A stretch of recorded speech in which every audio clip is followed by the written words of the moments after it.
A Venezuela, Dilma, Mujica, o porco fedorento e um fundamento moral dos esquerdistas. Pode matar pessoas nas ruas, desde que sejam as pessoas certas. A artista gráfica venezuelana Calavera teve uma ideia simples, objetiva, clara e eficiente.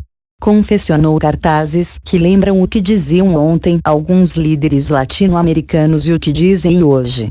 O que chamavam, no passado, de ditadura e o que chamam, no presente, de democracia. Ainda que haja alguma imperfeição na análise, já explico por que as peças são poderosas. Expõem, de maneira desconcertante, a duplicidade moral das esquerdas. As estrelas dos cartazes são os presidentes Dilma Rousseff, Brasil, José Pepe Mujica, Uruguai, e Cristina Kirchner, Argentina. Vejam as imagens. Volto em seguida.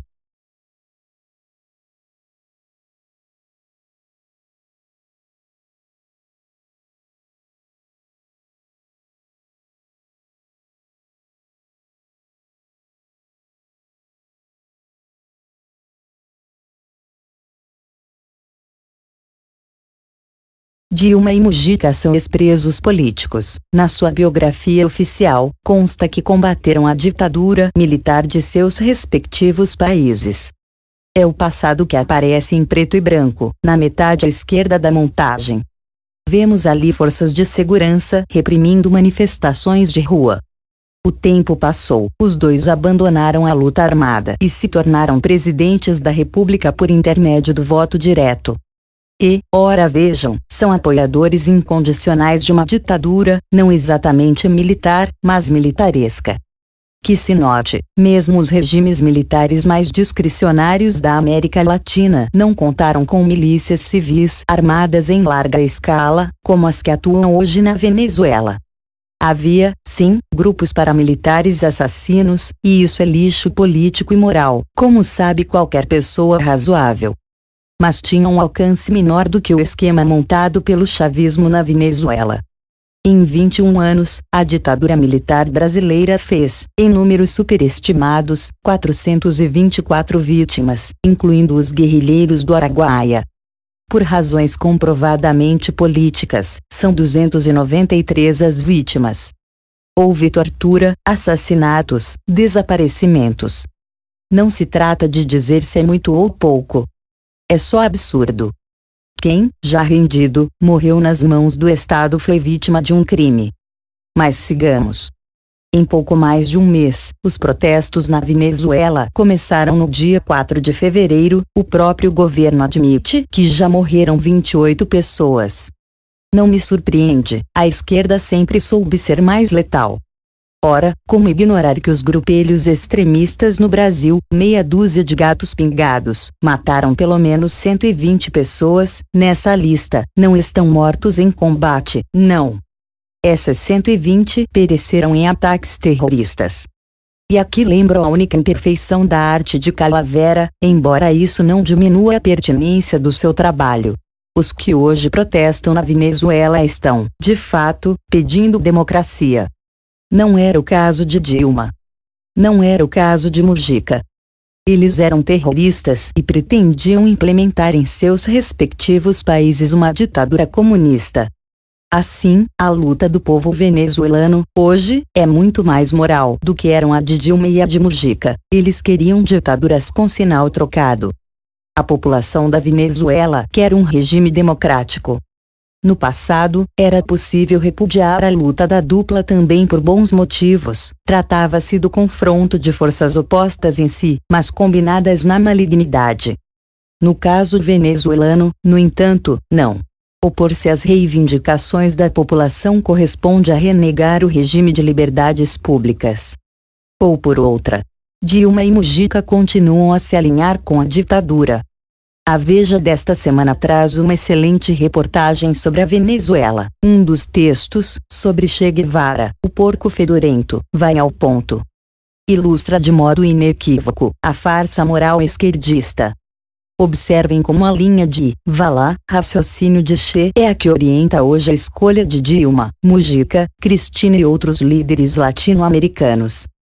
Reproduzo o texto, publico um vídeo e volto para encerrar. Imagine qual seria a reação se, em 1974, o general-presidente do Brasil Emílio Garrastazu Médici ocupasse a tribuna diante da Assembleia Geral das Nações Unidas, em Nova York, e afirmasse: temos que dizer aqui o que é uma verdade conhecida. Torturas, sim. Temos torturado. Torturamos e vamos continuar torturando enquanto for necessário. Médici seria, justamente, execrado como um ditador. Em dezembro de 1964, porém, o argentino Ernesto Guevara, que, com o apelido de Che, ajudou Fidel Castro no triunfo do golpe comunista em Cuba, foi à ONU e confessou: nós outros temos que dizer aquilo que é na verdade conhecida. Fuzilamentos, se hemos fuzilado. Fuzilamos e seguiremos fuzilando mientras seja necessário. Já se passavam 6 anos da tomada do poder pelos comunistas em Cuba, e Guevara confessava que continuava em plena operação e sem data para arrefecer sua máquina de assassinatos políticos na prisão de La Habana. 6 anos de execuções sumárias de vítimas que chegavam ao paredão exauridas, pois delas se tirava até parte do sangue para transfusões. 6 anos, e dissidentes continuavam a ser fuzilados. Guevara foi o único guerrilheiro a matar muito mais gente de mãos atadas e olhos vendados do que em combate, que, ao contrário da lenda, ele evitava ainda mais do que o Bano. Qual foi a reação naquele instante em que permaneciam na audiência uma maioria de representantes de países não alinhados, eufemismo para pró-soviético? Guevara foi aplaudido por 36 segundos. No New York Times do dia seguinte, o redator, mesmerizado, fingiu que não ouviu a confissão de assassinato de Guevara, descrito como versátil, economista autodidata e revolucionário completo. A duplicidade ética não é uma exclusividade das esquerdas. Apenas elas são inexcedíveis nesse truque que, apesar de velho, ainda funciona.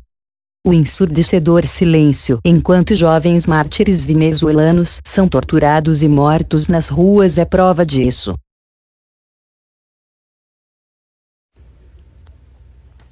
El señor delegado de Venezuela también empleó un tono moderado, aunque enfático.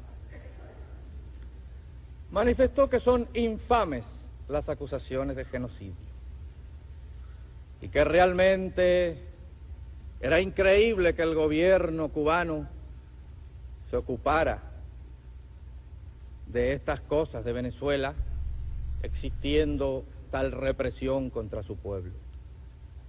Nosotros tenemos que decir aquí lo que es una verdad conocida y la hemos expresado siempre ante el mundo.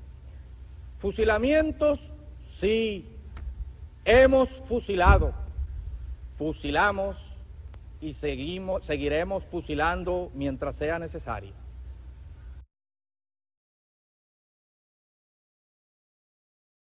Para encerrar, vejam esta foto. Este que está pondo a venda nos olhos do rapaz que vai ser executado é Raul Castro quando jovem. O tarado moral é hoje presidente de Cuba. Era um dos mais eloquentes na solenidade que marcava o ano da morte de Chávez, há alguns dias. Foi nesse evento que Nicolás Maduro convocou as milícias armadas a sair às ruas.